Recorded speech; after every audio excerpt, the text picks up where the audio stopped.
This is how 100 hours of Throne and Liberty made me quit Final Fantasy XIV. First, I want to show you something. Typically, I begin my video essays with a page-long preamble introducing the subject matter. Today, I'm doing something a little different. I'm going to tell you a story. After fighting some orcs in the Akidu Valley, I found a contract which asked me to slay a number of beasts on Saradoma Island, a location I hadn't yet explored. I made my way to the southern coast of Cilicium and swam across the waters until I reached a harbor where I found some players fishing. The environment looked beautiful, so I turned off my UI and captured this footage to use as B-roll. Suddenly, as I rounded a bend, I found a small group of players fighting a creature, so I joined the fight. Upon spotting me, one of the players invited me to the party, and we made our way deep into the caves of Saradoma. For the next hour, we grinded mobs and competed with other players for tags in this open-world dungeon. I earned a ton of useful materials, and I even found a couple of epic gear upgrades. Once I had my fill, I thanked them for the group, then I teleported towards my next objective. The whole experience felt like one of those canned E3 presentations, except nothing was scripted. I happened upon a contract while I was exploring the world, which led me to an unexplored island where I ended up joining other players to slaughter hundreds of enemies. That was pretty fucking cool. Now, you might be saying to yourself, there is no way this guy is about to tell me that a pay-to-win Korean slop game made him quit Final Fantasy XIV, the best MMO ever made. Well, you'd be right. That isn't the whole story, but part of the reason that I found it so easy to walk away from an MMO that I've played for the better part of a half decade is because Throne and Liberty showed me what I'd been missing from 14. But before we can delve too deep into that rabbit hole, a quick order of business. Here's my 5-second Patreon pitch. Get all videos 2 days early and ad-free for $1 a month. Now, let's get to work.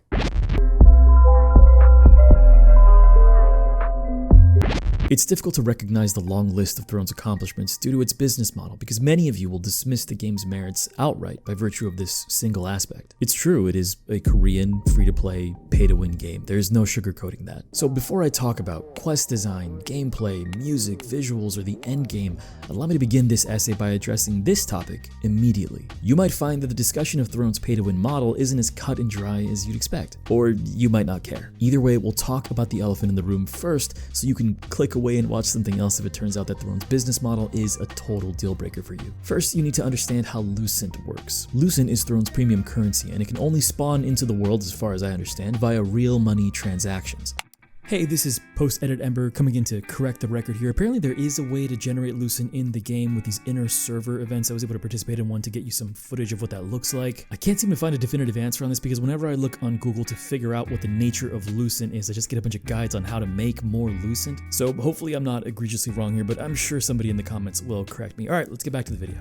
This was a shock when I first heard about it because any seasoned MMO player can immediately predict how Lucent would function in the game's economy. Players sell powerful items, which can only be purchased on the auction house with Lucent, so whoever spends the most has access to the strongest equipment that is categorically pay to win. Now, you'll notice in this footage that I have 6,167 Lucent, which, according to the in-game shop, is worth over $100. So it follows that I must have spent over $100, right? Full disclosure, in the 100+ hours that I've played Throne and Liberty since its release, I have spent a grand total of $10 to buy a single battle pass. I managed to earn the Lucent that you see on screen by showing up to a world boss event and getting lucky enough to receive a rare weapon that sold for about 7,000 Lucent. That equates to a year's worth of battle passes without having to spend another dime. That also gives me plenty of time to earn more Lucent in order to spend on whatever else I might want. So for over 100 hours of gameplay, which includes access to the game's premium progression track, I've paid $10. It's likely that this video will more than recuperate that small investment, so as far as I'm concerned, it's free real estate. There is a downside, obviously. Throne and Liberty is substantially focused on player versus player events. Guilds will clash with other guilds to vie for control of a world boss in a mess of particle effects and dropped frame rates. When players are pitted against each other without any guardrails to equalize them, then it immediately becomes a battle between the haves and the have-nots. I'll repeat myself because I don't want any of you to misunderstand me. Throne and Liberty is absolutely pay to win, but I'm just not sure that it's a bad thing in principle. It's important to consider that those player versus player events are completely opt-in. An overwhelming majority of my time interfacing with the game is out in the world, or in an open world dungeon, or in an instanced co-op dungeon, playing with others rather than competing against them. I don't have to feel that unfairness unless I explicitly expose myself to it. Thus, the Lucent system has been unbelievably generous to me for the way that I play the game. Quite frankly, I feel like I'm robbing the developers, but as long as they're willing to allow me to earn Lucent this freely, then I will gladly accept. On paper, I should hate this. I mean, it's a free-to-play, pay-to-win Korean MMO. I've been conditioned to hate this type of ecosystem by Korean MMO developers. So why don't I? The simple explanation is that the game is fun and its monetization scheme doesn't impede my enjoyment. The complicated explanation is that it gives me complete agency over my financial investment in the game. I recently published a scathing critique of Creative Studio 3, the developers that brought us Final Fantasy XIV and XVI, called The Problem with Yoshi P. In it, I said the following: "Some of you have given thousands of dollars to Square Enix for continued access to Final Fantasy XIV. When I think about the half-decade that I spent subscribed to Final Fantasy XIV without interruption, it makes me feel like an idiot. I spent nearly $160 a year just to log into 14, not to mention any cosmetics I purchased on top of my subscription fee. To me, 14 is a vastly more expensive game than Throne of Liberty, but because it isn't pay to win, it isn't perceived negatively for its business model. Now, that's not to discount the fact that Throne of Liberty has the potential for infinite spending, but the decision to blow your paycheck on digital currency is yours alone. I don't engage with games in that way, so Throne ends up being a bargain compared to a more traditionally priced MMO like Final Fantasy XIV or World of Warcraft. All of this to say, yes, Throne of Liberty is pay to win by definition. If you're scared of that definition, then the rest of the video won't compel you. But if you're a responsible adult with a modicum of impulse control and competent spending habits, then the quality on offer here becomes absurdly disproportionate to the complete absence of an admission fee. And with all that said, we can consider the elephant in the room thoroughly addressed. For the rest of our time together, let's talk about the game.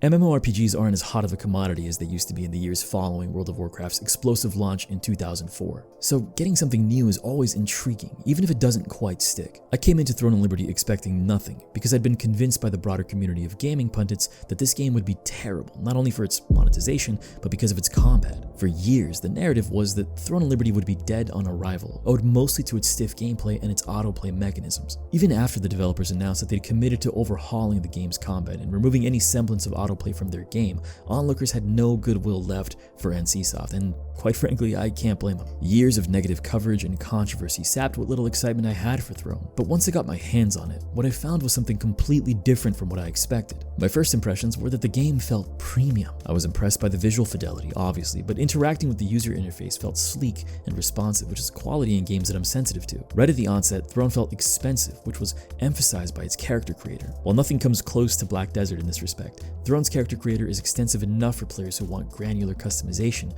yet streamlined enough for players who'd rather pick a preset and jump into the game, which, by the way, transitions seamlessly. I love it when games do that kind of thing. Right off the bat, players are exposed to a fury attack before being prompted to deflect it. This was an instant point in Throne's favor. If an MMO can offer interactive mechanisms in combat that go beyond pressing key bindings in order, then I'm interested. Each ability is satisfying to use. Sound effects, particle effects, impact. Throne feels good to play immediately. The tutorial for the game is extensive, but it doesn't overstay its welcome. In about 20 minutes, give or take, the player is allowed to explore every weapon option and combination, as well as a variety of movement options to traverse the world. You get to play with a grappling hook, a dash morph, and a glide morph. It's become clear that even in the MMO genre, motion is a hallmark of gameplay. World of Warcraft, in spite of its age, has fully committed to physics-based motion with dynamic flight and the upcoming drive system, which I'm psyched for. Guild Wars 2 is another game that, in my opinion, has earned a permanent place among the pantheon of MMOs for its fantastic mount system. Throne of Liberty may not go as far as its competitors, but that it offers mechanisms like these at all is another point in its favor.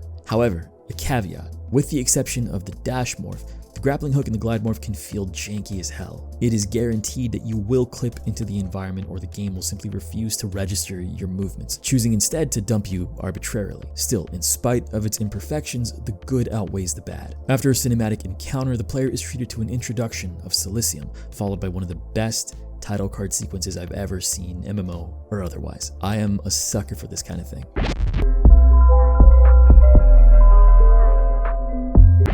Now, before we delve into the narrative, the exploration, and the leveling experience, let me sour the mood just a bit. At the time of Throne's launch, I was playing on my PlayStation 5. Castleton, the city that you're seeing on screen now, was bustling with players who were moving to their next objectives, grappling over walls, and gliding off of rooftops. In spite of the concentrated population, I experienced no server interruptions or lag. Throne is built to withstand hundreds of characters on screen at once, and it proved its capacity at launch. However, at the time of this video's publication, Castleton is a ghost of what it used to be, since most players at the highest level spend their time in Stoneguard Castle. I can imagine that a new player who has just completed the tutorial will arrive in Castleton and think, Where is everybody? Veterans need a better reason to spend time in Castleton to populate its town center. Impressions matter, and this oversight could do more harm than the developers expect. While the game's network stability was impressive, the technical performance on PlayStation 5 was not. I experienced intense screen tearing on my console. As a result, I decided to play the game on PC and pick up where I left off, except that wasn't possible. Cross-progression across platforms is not available in Throne and Liberty.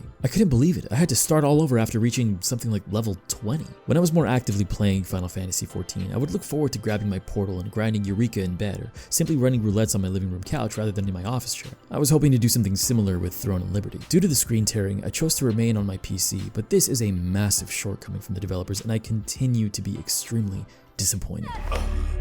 I'm sorry, child. Korean developers in the MMO space have historically been terrible at narratives, and as it turns out, Throne and Liberty is an MMO from a Korean developer.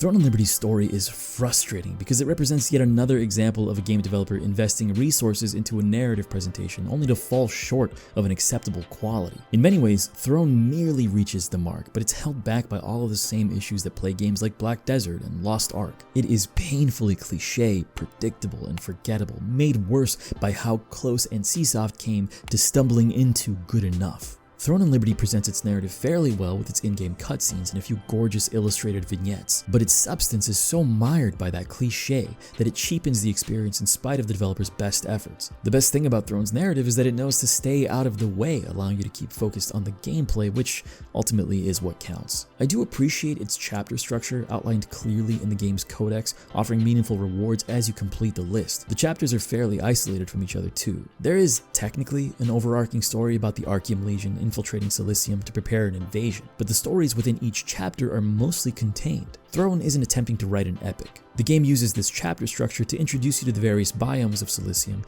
keeping the scope of its narrative small. Throughout the world of Throne and Liberty, players will find these purple books which offer the intrinsic reward of world building and the extrinsic reward of ornate coins, which are crucial for purchasing upgrade materials. While I enjoy hunting these books down to chase after a complete collection, the substance of these books is weaker than I'd like. The quality of the game's writing is exposed in these books, which read like they were AI generated. Coming from Final Fantasy XIV, I've experienced the heights of storytelling. I've also experienced the depths, but we've discussed that to death. I'm sad to say that in this regard, Throne and Liberty accomplishes nothing worthwhile.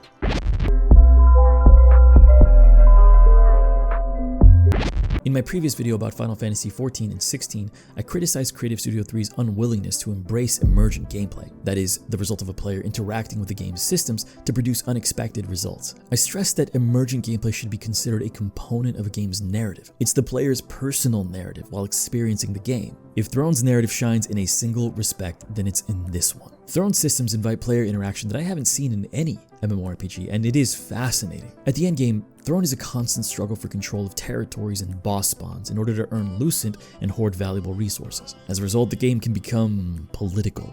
Guilds will form alliances in order to consolidate their power and strengthen their stake on resources, but these alliances are tenuous. I managed to stumble into one of these guilds, and while I am largely uninvolved, I've been enthralled at the anthropological phenomenon that is Throne and Liberty. For example, my guild, which we'll call Guild A, formed an alliance with another guild, which we'll call Guild B. From what my friends told me, this alliance was successful for a time, but then a Korean guild, which we'll call the Korean Guild, transferred to our server and wiped the floor with everybody. Rather than rallying the troops to fight back against these newcomers, Guild B chose to break the alliance with our guild, severely reducing our competitive viability and only strengthening the vice grip that the Korean guild had on our server. I caught a glimpse of the Discord drama that followed, and it was delicious. Now, to be fair, I'm likely missing a few details. I'm not entirely sure how these alliances necessarily function, but you get the gist. At the highest level, Throne and Liberty is a struggle for dominance and control of the flow of Lucent, which, as we thoroughly discussed, has real money value, so the stakes are high. People become a little Machiavellian, and betrayal is practically assured. Say what you will about the monetization model at play, or the unfairness of the haves against the have-nots during these massive battles, but the drama is incredible. This is the strongest narrative, so to speak, in Throne and Liberty, and I only wish the game's story was even half as interesting.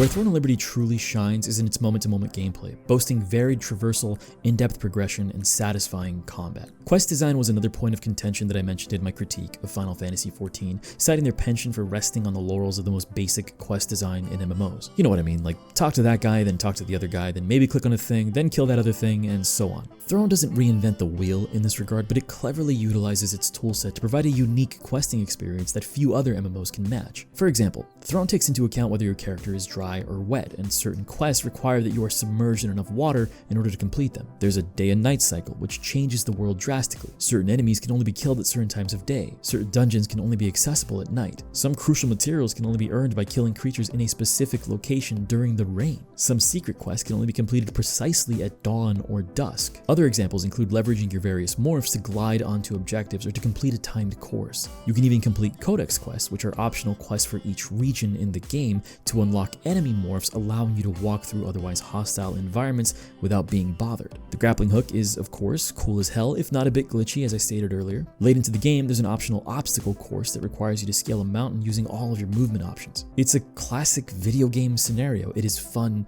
for the sake of it, and I love that.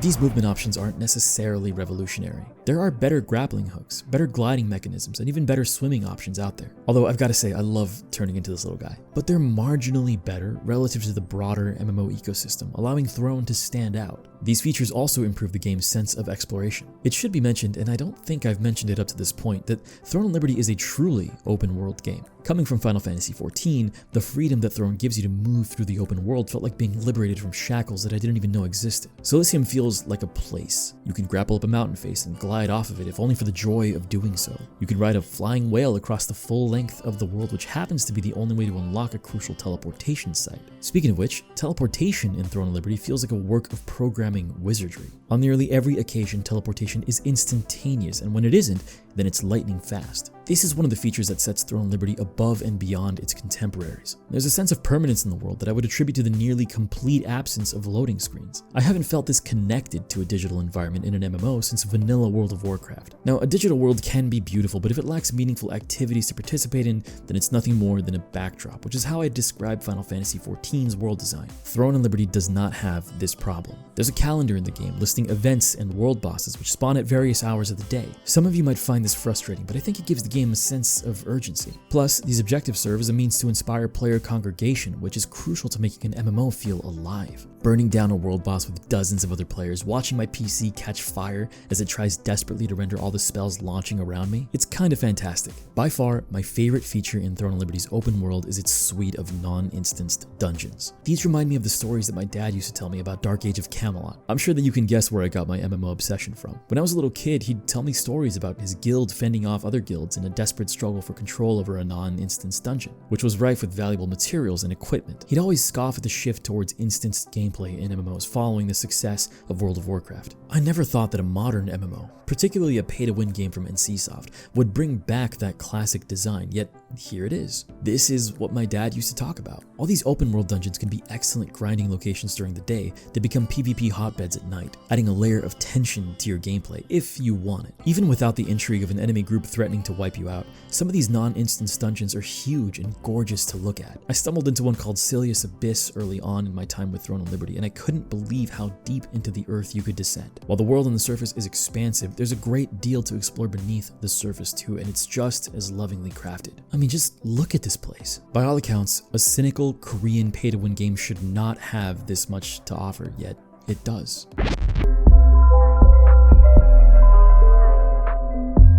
One of the most pressing questions that MMO players will want an answer to is how's the endgame? Eventually, in every MMO, your experience bar solidifies and a core component of the journey goes away. The hope is that the activities awaiting you at the end can sufficiently replace the steady satisfaction of leveling. In this regard, Throne of Liberty is a mixed bag. As I began exploring Throne's endgame systems, I noticed something strange about its design. It's built lean. Let me give you an example. In Final Fantasy XIV, crafting and gathering jobs aren't accessories to your character's class, they're classes in themselves, offering a robust gameplay experience that might serve as a player's primary focus in the game. Plenty of MMOs have these avenues of gameplay which exist adjacent to the primary vertical progression track. Throne doesn't. All of Throne's systems funnel into its pursuit of power, which means that there's little opportunity for diverse gameplay. The materials that you gather out in the world are fed to merchants rather than used to build something yourself. In this game, you don't dedicate your time to becoming a blacksmith or a carpenter or anything that doesn't improve your gear score. That said, fishing is an exception. In the game's short lifespan, a fishing log has been implemented, which offers some semblance of horizontal gameplay, but it isn't as robust as other MMOs. Throne and Liberty is interested in one thing: improving your gear score. There are no alternative avenues for gameplay. Lifestyle content is an interest that the developers have expressed, but as of now, the endgame experience is highly focused and therefore quite thin. As I mentioned before, a core component of Throne and Liberty's endgame will be, for the most part, inaccessible to less committed players. Being in a guild and vying for control over the resources of Silicium is admittedly fantastic as an anthropological phenomenon to observe at a distance. Engaging with it directly is a different story, which you may be entirely disinterested in. Outside of that, Throne offers some instance dungeons which are, in my opinion, the weakest of the game's content offerings. Let me discuss a few of the things that the dungeons do well. Coming from Final Fantasy XIV, it's refreshing to have dungeons that feel like spaces rather than corridors. Ultimately, there is a singular path through these dungeons, but having room goes a long way to give these dungeons a sense of scope and grandeur. Some of these dungeons even make good use of your various morphs and your grappling hook to avoid environmental dangers or to dodge fatal attacks from a boss. In general, dungeons are a breeze, allowing you to grind out your daily allotment in 20 to 30 minutes, assuming nothing goes terribly wrong. I appreciate the presence of strict pass-fail mechanisms in some of the boss fights. The threat of lethality always makes an encounter more exciting after all. Lastly, I think it's clever that Throne's party system is built on 4 DPS, 1 tank, and 1 healer, leading to shorter queue times. On paper, Throne's dungeon suite is pretty good. However, in practice, it's a nightmare, and that is owed mostly to its player base. First, consider what I mentioned a minute ago about the nature of Throne's endgame design being focused strictly on vertical progression. Players aren't seeking an experience with intrinsic value, they're seeking the chest at the end of the dungeon. Second, remember the lethality that I mentioned, leading to a litany of pass-fail mechanisms that will certainly kill an inexperienced player. Together, this results in an environment in which experienced players are rushing through each dungeon as quickly as possible in order to secure the reward. Combat mechanisms, especially the lethal ones, are inexplicable to the inexperienced eye. This leads to an impersonal, confusing, and generally miserable experience, particularly for new players who need to participate in these dungeons in order to upgrade their equipment. The entire system can feel constraining and frustrating as you're contending with both the cruelty of chance and the futility of an allowance. You see, soon after hitting level 50, you want to begin grinding these co-op dungeons with the hope that you'll be lucky enough to earn a crucial piece of equipment or simply earn enough tokens to craft it yourself. Generally, the length of your grind will vary based entirely on luck. Each dungeon you run is the pull of a slot machine with the hope that the perfect weapon with the perfect trait will finally drop. However, you can only grind so much in a day, as dungeon rewards are tied to dimensional tokens. Players have a total capacity of 4,500 tokens at any given time and a daily allotment of 900. Each dungeon costs 300, which means that if you run more than 3 dungeons per day, then you are operating at a deficit. Both time and luck are working against you.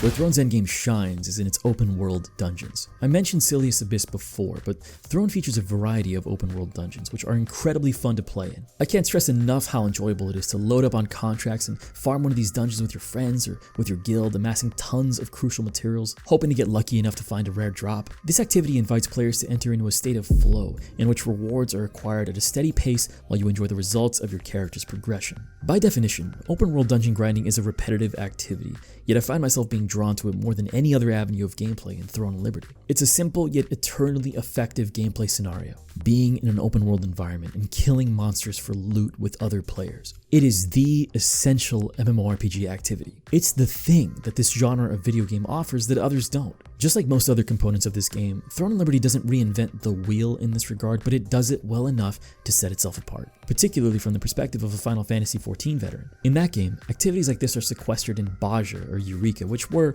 incidentally, some of my favorite parts of 14. It should be said that Throne of Liberty has other gameplay offerings. You've got arena PvP, solo combat challenges, mini games, but the cream of the crop is, in my opinion, being out in the open world and dispensing indiscriminate justice on anything with a red outline. As I've already stated, Throne of Liberty is built lean and everything exists to serve the vertical progression track. That track is, admittedly, complicated, but I think that's part of the fun. There's a whole series of power sources that a player will want to keep track of which go far beyond the gear that you're wearing. First of all, you'll want to allocate your statistical bonuses as you level to maximize the damage output of your weapon combination. As you unlock new abilities, you'll need to invest into leveling them, as well as your passives and even your guard. You might be happy to receive a piece of gear that you've been grinding for in a dungeon, but you'll have to improve the quality of that item and refine the traits attached to it. Don't forget to allocate your specialization points to improve your chosen skills. Make sure you're diligently grinding your weapon mastery. Don't forget to optimize your rune setup for your build. Coming from Final Fantasy XIV, which gives players minimal opportunity for customization in its progression,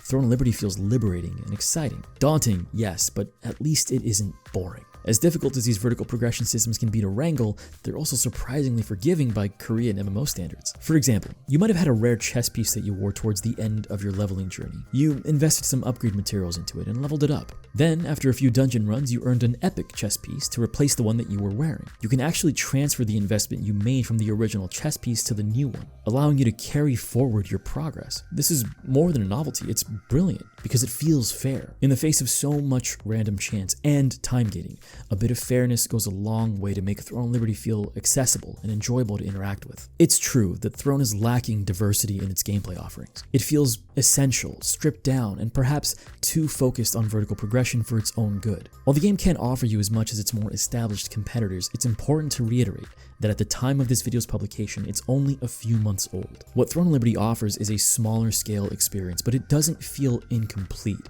It feels like it's brimming with potential. Whether or not the game lives long enough to reach that potential is a question that I'll leave up to you to answer.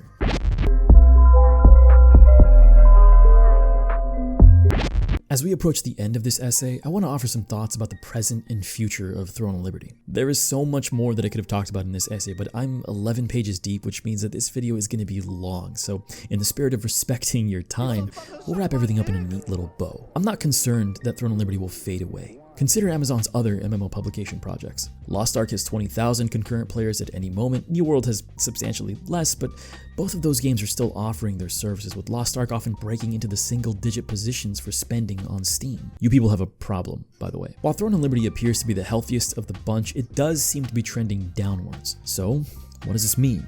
The game is beautiful, it's incredibly fun, it has fantastic combat, complex progression systems, an expansive open world. Throne has a lot to love. Unfortunately, each of its attractions are overshadowed by the looming specter of its nature. It all comes back to what we discussed during the first chapter of this video. Throne of Liberty is a Korean pay-to-win MMO from NCSoft. That label will serve as an impenetrable wall for many of you out there who might be curious onlookers. While I recognize the quality on display here, the truth is that this game will be suffocated by the well-earned infamy of its predecessors. In addition, and I could be off base here, it seems like the broader community of MMO players is rooting for this game to fail, as if the prospect of shouting "I told you so" is more tantalizing than giving Throne of Liberty a fair shot. It's such a shame too, because I've been following this genre ever since I fell in love with it in 2005 when I played World of Warcraft for the first time. I've heard the complaints of disillusioned MMO players who've waited decades at this point for the second coming, for the game that will make them forget all other games. While I'm not trying to say that Throne is that game, I do see some of the aspects of that idealized vision. The open world exploration, the visual fidelity, the player interdependency. There's something here. But the reality is that Throne of Liberty is an MMO with everything to prove to an audience that has already decided that it has nothing to offer. Listen, I have a laundry list of complaints about Throne. For instance, currency bloat, a lack of collectible cosmetics outside of the in-game shop, the absence of lifestyle content, the inability to trade anything with another player, the fact that I can't even walk. There is plenty yet to be done before Throne of Liberty can be considered exceptional, but I won't dismiss the fun I've had in the last 100+ hours. My experience with Throne was part of the reason why I began to realize how stale Final Fantasy XIV had become. It changed my palate, so to speak, as an MMO player, leading me to question what it is about this genre of video game that I love so much. It's as I mentioned before, a big open world, tons of people fighting together or against each other, lots of monsters to kill and loot to grind for. Even if this ecosystem is short-lived, and don't misunderstand me, I don't believe that it will be, I'm glad I spent the time that I did in this game. And I'm not done either. All of my friends are about to hit 4,000 gear scores, so I've got a lot of catching up to do. Content creation is busy work, after all. Let me ask you a question. How often does a new MMO come around that makes you forget about all the old ones? For what it's worth, it's been a long time since I felt that way about a game, so as far as I'm concerned, Throne and Liberty deserves a spot alongside the established titans that dominate this narrow vertical of the gaming industry. So, if you haven't tried it yourself, give it a shot. Let me know what you think. A quick order of business thank you to JG Chowder for contributing on Patreon to make this video possible. Remember, if you want each of my videos 2 days early and ad-free, it only costs you $1 a month. Subscribe or don't, I'm not your dad, but I do believe that you'll want to stick around for the next upload. Liable to be my most controversial yet, I'll be tackling a sensitive topic with as much tact as I can muster. Please look forward to Why Anti-Woke Gaming YouTube Will Fail, coming soon. Lastly, I've been streaming consistently here on YouTube, broadcasting my playthroughs of games that I will eventually write essays on. Currently, I'm working through the Final Fantasy XIII trilogy in honor of its 15th anniversary this year, so feel free to stop by and say hello. Otherwise, minding my manners, of course. Thanks for watching.